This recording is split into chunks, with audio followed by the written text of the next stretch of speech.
there, Sandra here from Create in Spain. Today I'm starting off with a piece of either acetate or bookbinding plastic, whatever you want to use, and I have a piece of self-adhesive vinyl. Now this is a very cheap vinyl. Pull and push. There we go. It just happens that's the right size for about half of my acetate. So I'm going to put this to my cutting machine now and I'm going to kiss cut it, and that simply means that I'm going to cut through the vinyl into the plastic but not through the plastic, and then I'll be able to weed off the excess. I've got my needle tool here for weeding. Now the beauty of kiss cutting onto an acetate, you can cut into the plastic, it doesn't matter. It's going to have nice clean edges and it's going to be nice and easy to weed. And if you have very poor quality vinyl, it's a lot easier to cut it when it's attached to something already than it is to kiss cut it normally. The backing paper is very thin, it breaks and goes fluffy, it can be very difficult to weed. I suggest if you do have cheap vinyl that you find really difficult to cut, you try this technique because it is so much easier. And of course, if you've already got it and you've paid for it, you might as well try and use it. Now, one thing I did not do today, and it was quite deliberate, was put weeding lines in because I just wanted to cut it and I didn't want to have any crisscross lines on the actual plastic underneath.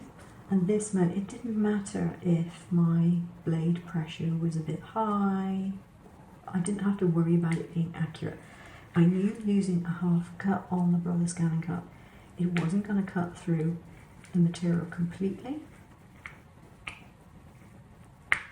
So it's made it very, very simple to cut the vinyl properly. Now, what you may not be aware of is that this reindeer was taken from a font, a pictorial font. I didn't have to draw it. I didn't really have to do much with this at all. I use your cut slot to make the stars and the strips going down holding them, and just unionize the piles and things. But the actual reindeer came from a font, and I will put a link down to the actual font that was used down below, if I remember. But the other thing that I've got here, which I want to have a look at, are some papers that I coloured myself. That one's a bit too similar because it's got too much green in it.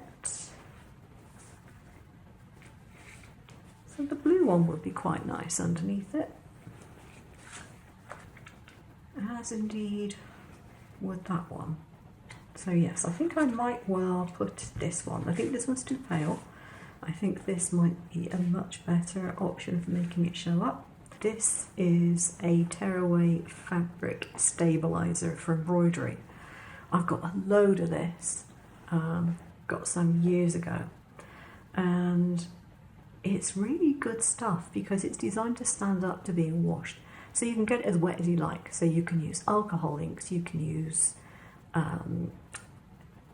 ink pastels on it, you can use normal inks on it, or you can do what I did here. I use food colouring. I have big bottles of food colouring and I use that. And you know, all I did to get this kind of design was I had my glasswork top saver out, I put on some ink, put on some gloves because you don't want to do this with bare hands, believe me, but a glasswork top saver, put some ink down on it, splashed different colours around, and then I took a sheet of this, I made it damp just by spraying it with some water, and then I mopped up the ink. And you get this lovely random effect. And if you've got too much ink there, you just get another sheet of it and you mop up until it's dry. So you don't actually have to waste any. Great fun technique. And the other thing that I did with these, and I don't know if you can see it too clearly, is I put some sparkle in the water as well. And that's simply done by having some sparkle acrylic medium, iridescent medium paint basically. And I just diluted that in a lot of water, and I keep it in a bottle like this. It looks like milk, but it isn't. And it just has sparkle in it, and when it dries out you see the sparkle. It's more obvious on some areas than others. Now you can probably see it there a bit more than you can on some areas of it. But yeah, very useful because, you know, even if you're just painting, you can use this as your paintbrush water, and then all your painting will have a bit of sparkle to it. And who doesn't like a bit of sparkle, particularly for Christmas cards? So here are my finished cards. Can you spot the mistake? Okay, I'll let you into a secret. I put the glue on the front of this rather than the back of it, so this is actually flipped the other way to what I actually intended.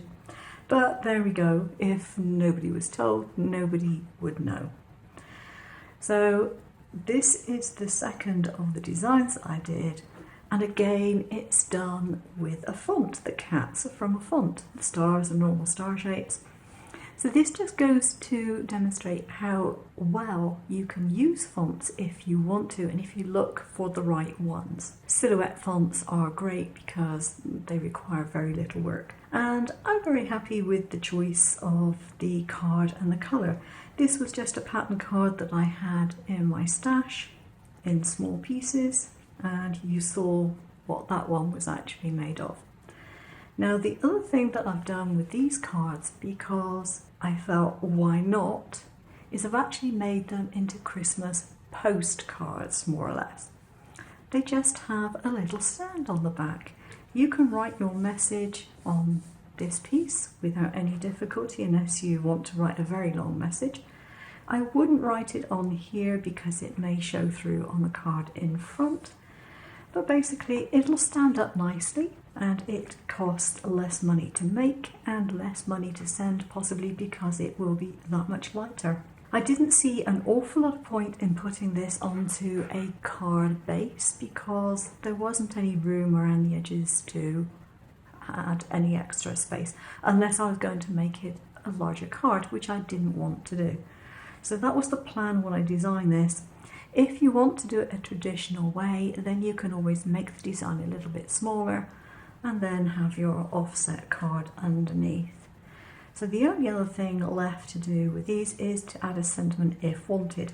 This one I probably wouldn't put a sentiment on the front. This one has got a big enough area where you could put one if you wanted to.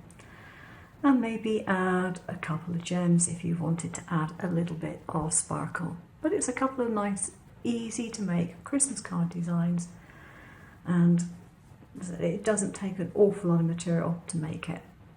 Okay, if you like this video, please leave some comments down below, give me a thumbs up and subscribe if you haven't already. I will try and find a link to the fonts that I use and put them in the information box below along with the files. Take care now.